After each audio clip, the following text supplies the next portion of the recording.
Според сликите на Тито, учениците кои беа нарекувани Титови пионери и воспитувани во југословенски патриотизам, го повторуваа поздравот за татковината со Тито напред и на разни собири и митинзи се скандираше Тито Лазо и слично. Низ штафетата на младоста и силниот агитпроп се градеше култот кон Јосип Броз Тито. Се воспоставија табу теми во историографијата и одделни матрици на толкувањето на историските настани појави и особено на улогата на одделни личности од најновата историја. Несомнено дека по завршувањето на Втората светска војна и по формирањето на Југословенската федерација, Тито требаше пропагандистички да се направи како лидер кој што, како што е случај во многу држави, е безгрешен и дека комунистичката партија е единствената партија која што ја извела револуцијата на начин на кој што сите работи биле направени како што треба. Таквата политика, односно начинот на идеологизација и политизација на периодот 45-91 година има многу работи кои што во периодот по ослободувањето се обидуваат да се скријат, да бидат табу теми или да бидат ставени во бункер. Ali uvek je Titov najuži krug imao pravo samo da se saglašava s njim, da se slaže, a ne da bude pitan ni o čemu. Tito je čak i posle rata nije držao redovne sednice politbirova. Tako je nastao njegov sukob sa drugim disidentom Komunističke partije Jugoslavije, liderom hrvatskih komunista Andrejom Hebrangom, koji mu je zamerio što uopšte ne saziva redovne sednice politbirova. Osvojili su vlast, formiraju državu, formiraju vladu, parlament, odlučuju o suštinskim stvarima, o nacionalizaciji, uopšte ne zakazuju čak ni najuže partijsko rukovodstvo, nego Tito povremeno na partijama bilijara u Belom dvoru pozove nekolicinu svojih najbližih saradnika, pa usput im nešto kaže, ponekad neko sastavi od toga zapisnik, nema nikakve rasprave.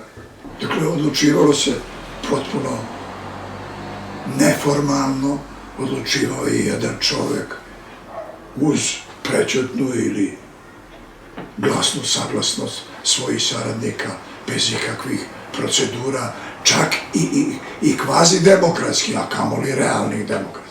Македонија како држава почнала да функционира по незиното прогласување како федерална единица во Југословенската федерација со решенијата на првото заседание на АСНОМ 2 август 1944 година.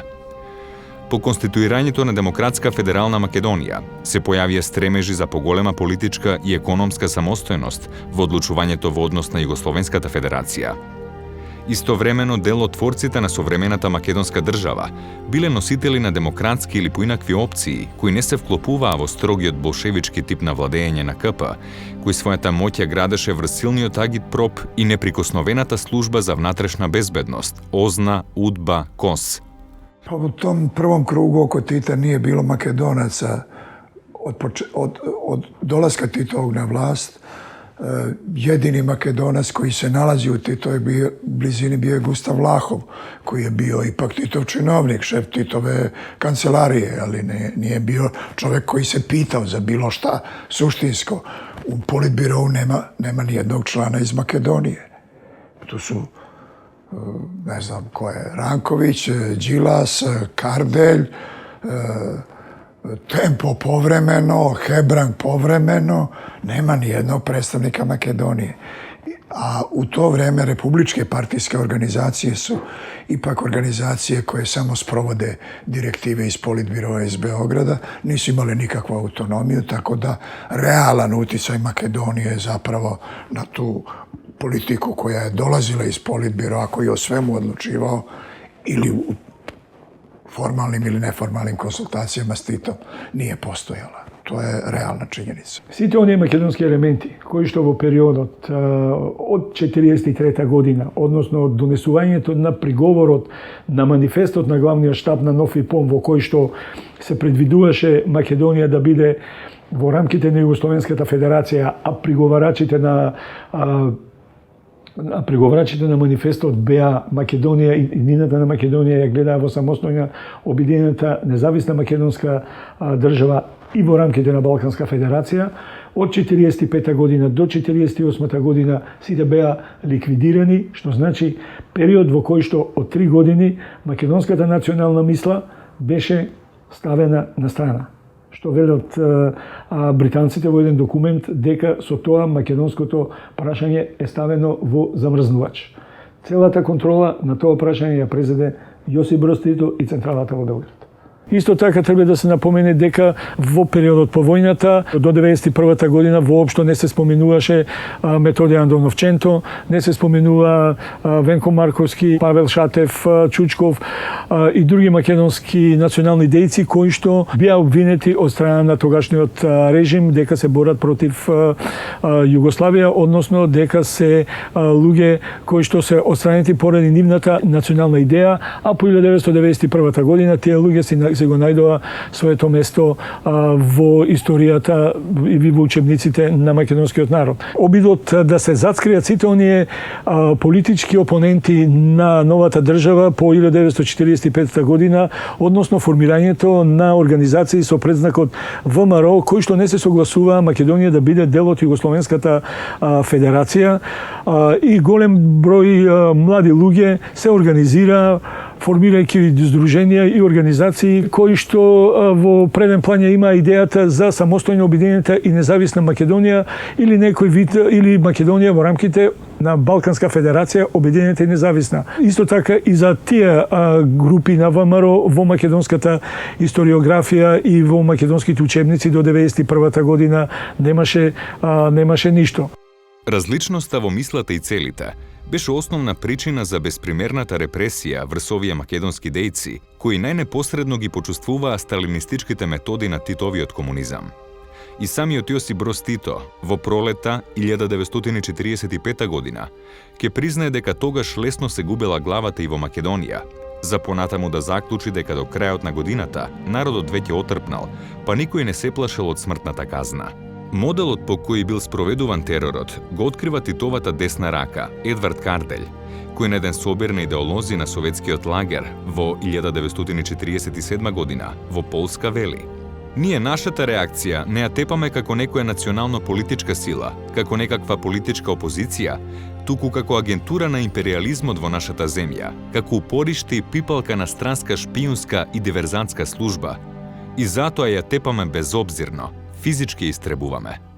Колку луѓе се уапсени, прогонувани и убиени за време на режимот на Тито, говори и примерот кој го изнесува Перо Симиќ во книгата Тито, тајна на столетието, каде се истакнува дека само во периодот од 1950 до 1955 година Комунистичката партија на Југославија останала без 273.000 членови, а дека партиски се казнети 123.000 нејзини припадници.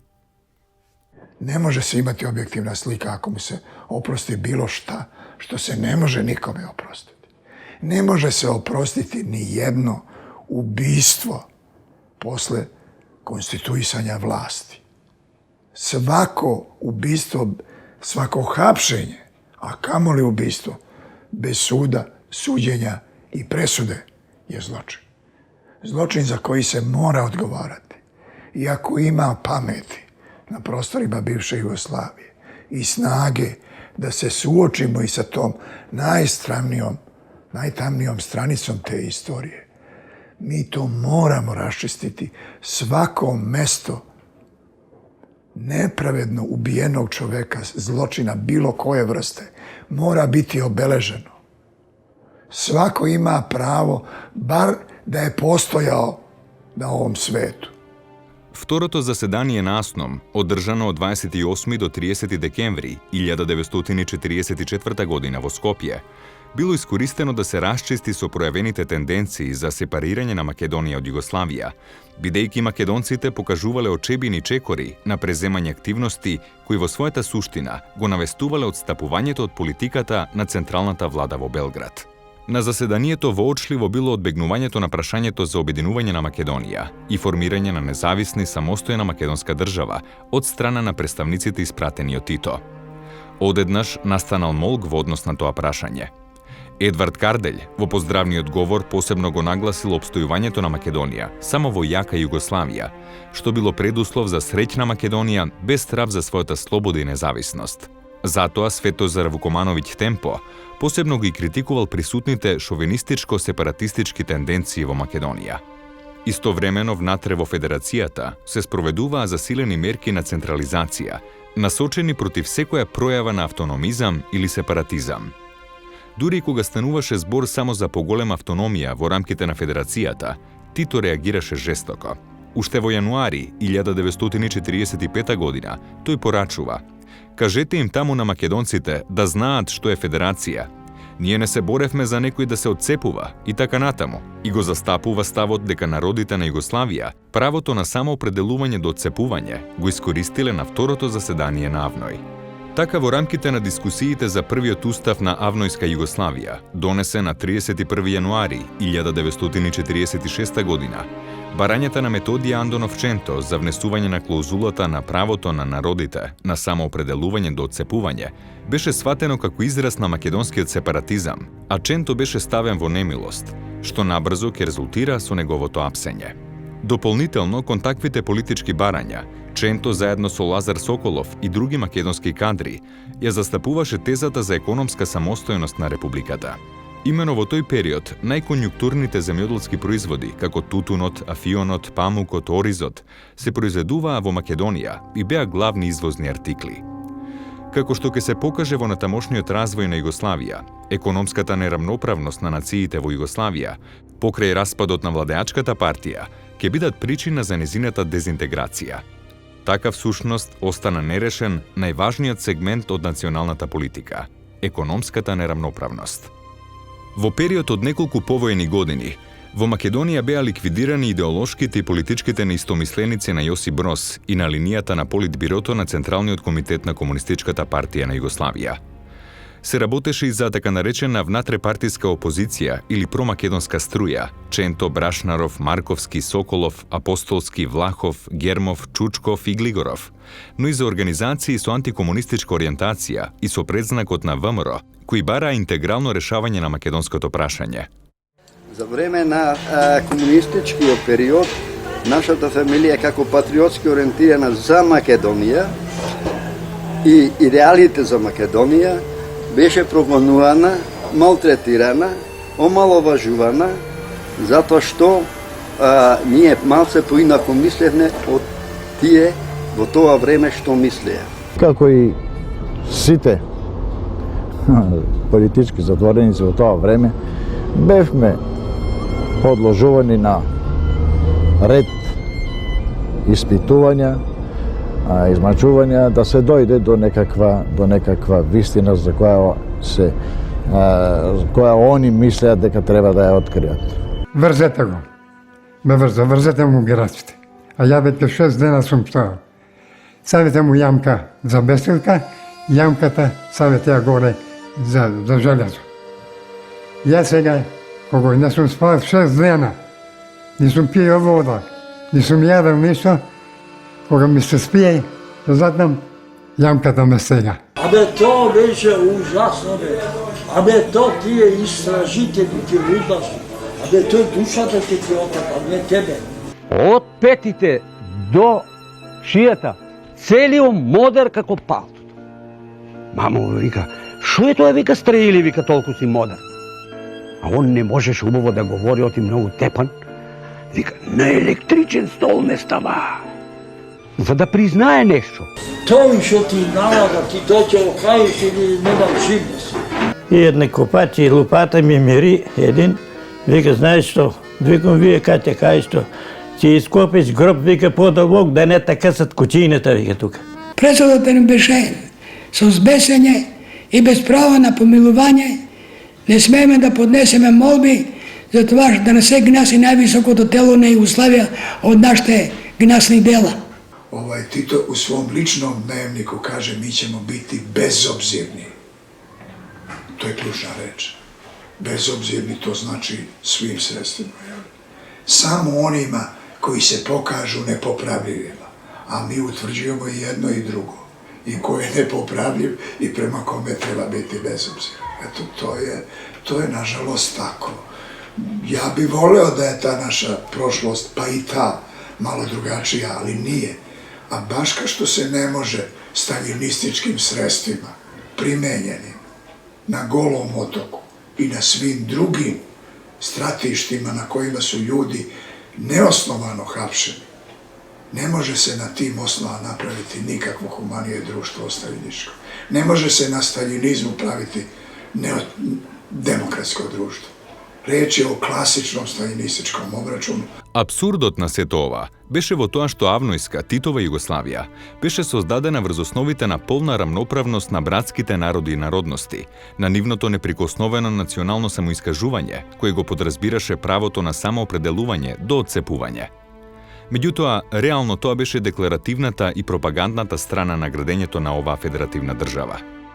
Македонците по војната беа критикувани дека треба да се откажат од нивното право на обединување и независност на Македонија и да бидат благодарни што во Југославија на чело со Тито им се призна нивниот идентитет, јазик, култура и друго. Со други зборови, Тито и КПЈ како да им ја поклонија на македонците слободата, без да се објаснува колку и каде беа дадени македонските жртви во текот на НОБ. И постојано низ агитацијата и пропагандата се сервираше слоганот "Ние македонците Тито си го сакаме".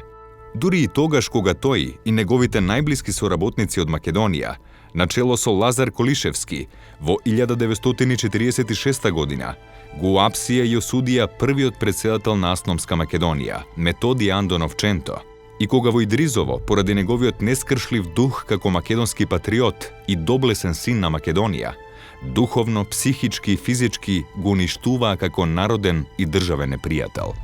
При тоа следеше бришење на Чентовото име од официјалните документи на Асном и на неговиот президиум, а Тито ја градеше авторитетната власт и се величеше како личност исклучително заслужна за создавањето на Македонската федерална држава во рамките на Југословенската федерација.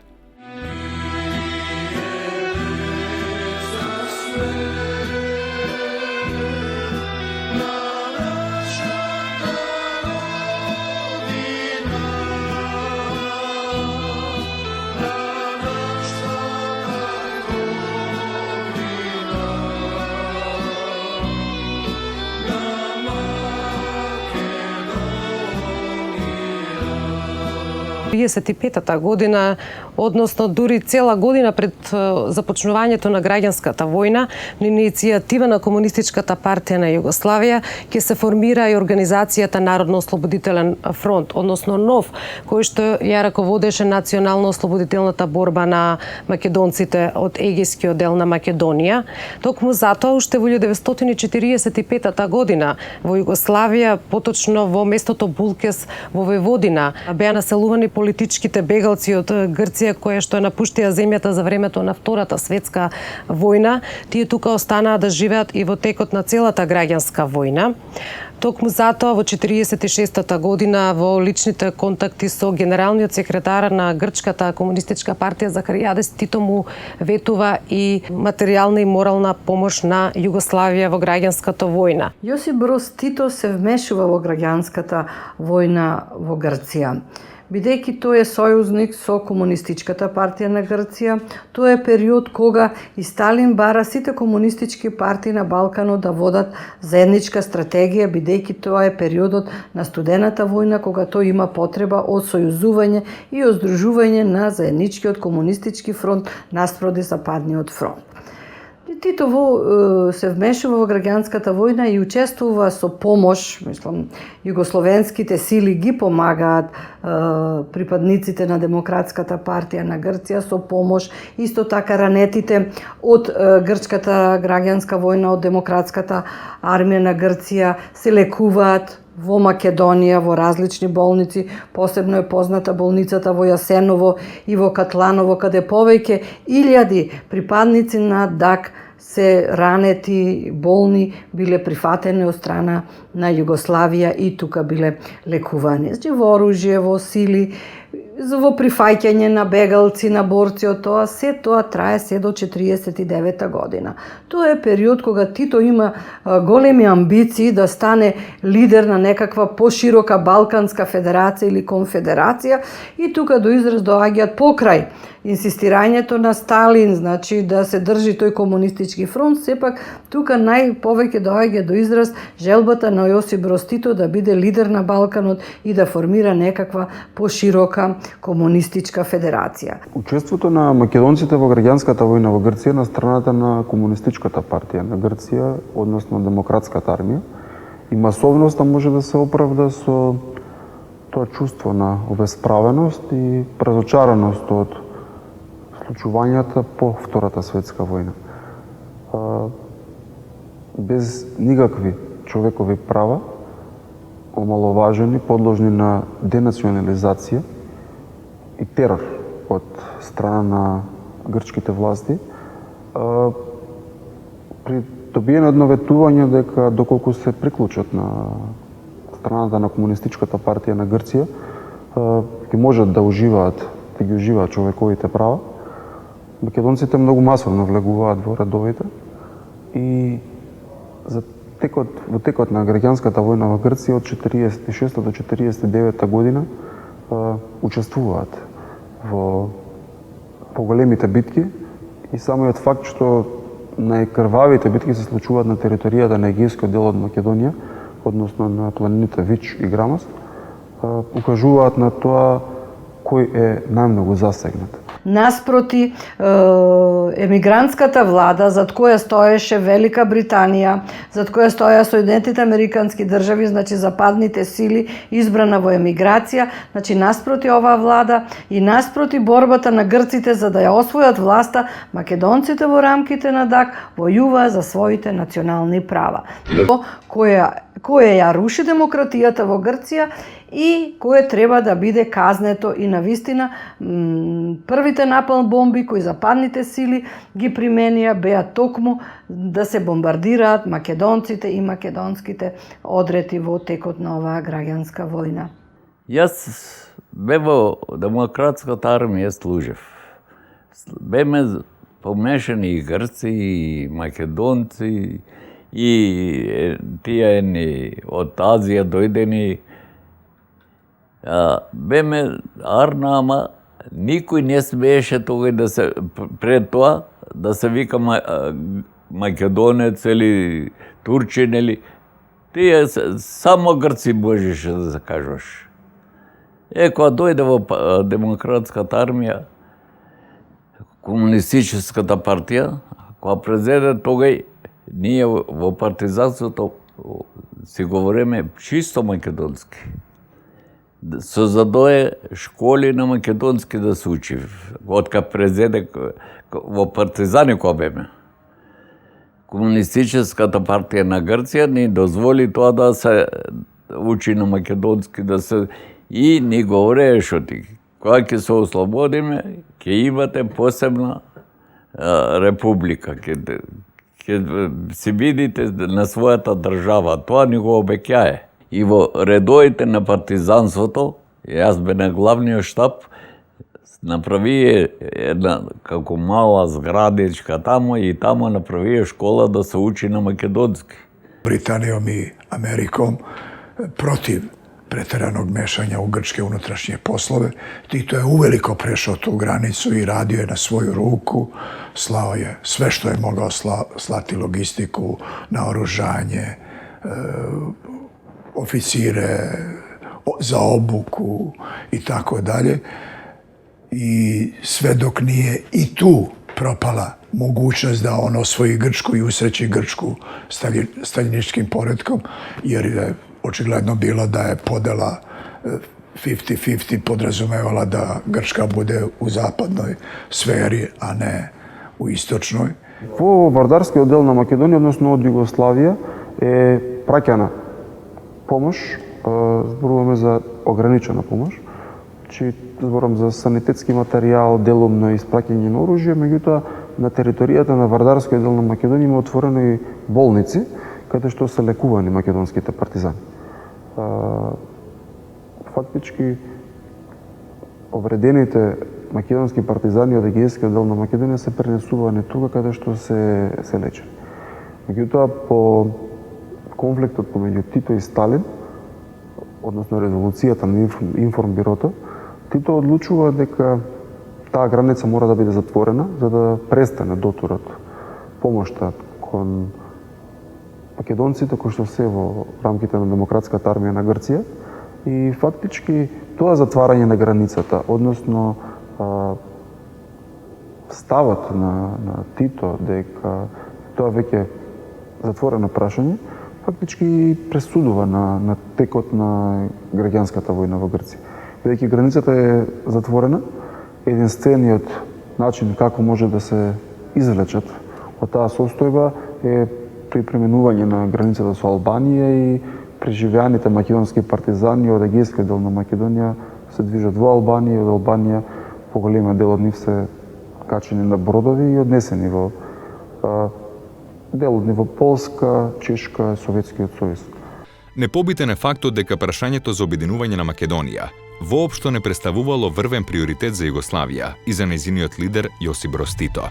Тој фактички во ниту еден момент не бил подготвен да ја жртвува стабилноста на неговиот режим и територијалниот интегритет на Федерацијата заради обединувањето на македонците, што се покажало веднаш по исклучувањето на Југославија од информбирото.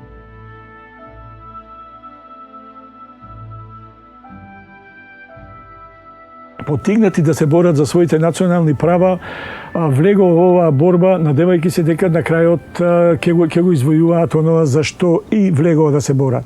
Меѓутоа и овде Тито испадна, се покажа како добар играч, затоа што кога настапи периодот на информбирото 1948 година и кога дојде во опасност неговата позиција поради затворањето на границите од сите земји кои што беа членки на информбирото, Тито мораше да влезе во некој договор со британците и со американците. Договорот беше многу едноставен, за да добие американска помош и британска помош, Тито мораше да се откаже од помошта која што ја праќаше на единиците на ДАК. Во еден договор меѓу Фицрој Меклин и Јосип Броз Тито во 1949 година беше договорено Тито да ја прекине помошта на армијата на ДАК, меѓутоа тоа да остане во тајност и да не се дозволи преминување на силите на ДАК на македонска територија, што значи на единиците на силите на ДАК им беше забрането, а тоа значеше и на македонците да бидат евакуирани од територијата на Грција.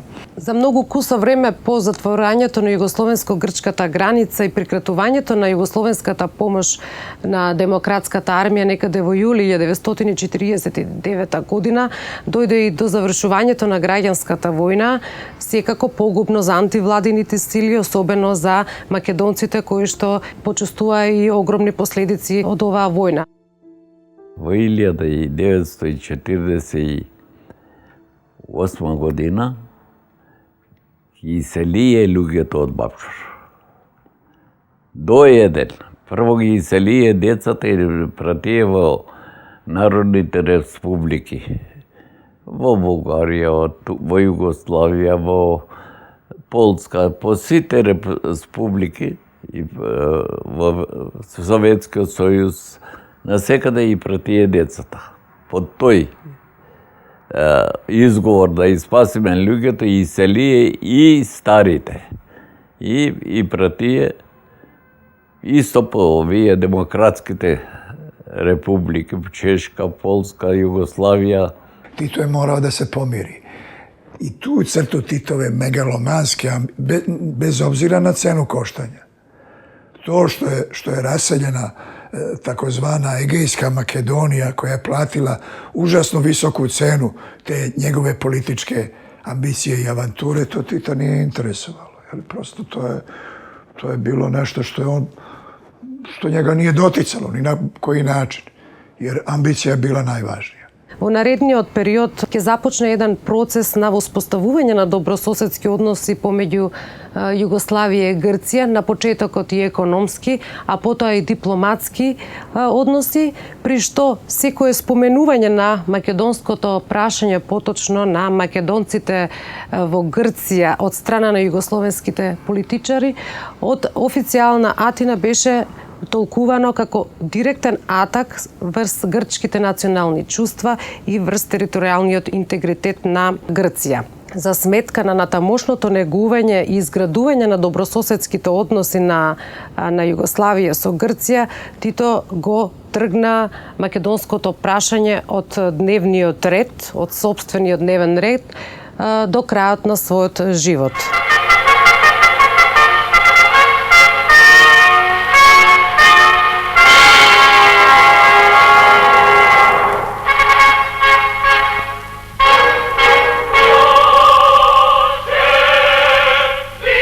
Тримесечната посета што председателот Тито ја направи на земјите од Азија и Африка и на Грција, следена со постојанен интерес од народите на Југославија, заврши на 6 март оваа година.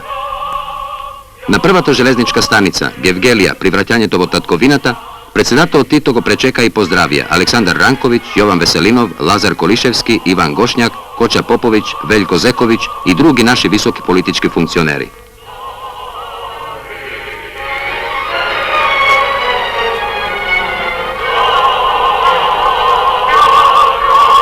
Првата интимна средба на председателот Тито со своите најблиски соработници беше воедно и прво пренесување на впечатоците од далечниот пат, кој што е значаен придонес за афирмацијата на нашата земја, за создавање пријателски односи и јакнење на мирот во светот. Откако ги пренесе поздравите, зборувајќи за најновите напади и клевети против нашата земја, тој рече: Зар смо ми заслужили то да се данас за толику страна подмече све могуче дисонације, клевете против и руководства и против нашeg народа. Овој величествен митинг го завршија неговите зборови. Нека живи Федеративна Народна Република Југославија. Непокренувањето на прашањето на положбата на македонците во Грција, на правото на нивните имоти, на правото на враќање назад во татковината е една тешка историска хипотека од која не можеме да се ослободиме ни до денешен ден. Тоа се напластени, нерешени прашања кои многу тешко се решаваат, па денес затоа се уште стои отворено македонското прашање, сублимирано во наводниот спор со името со Република Грција.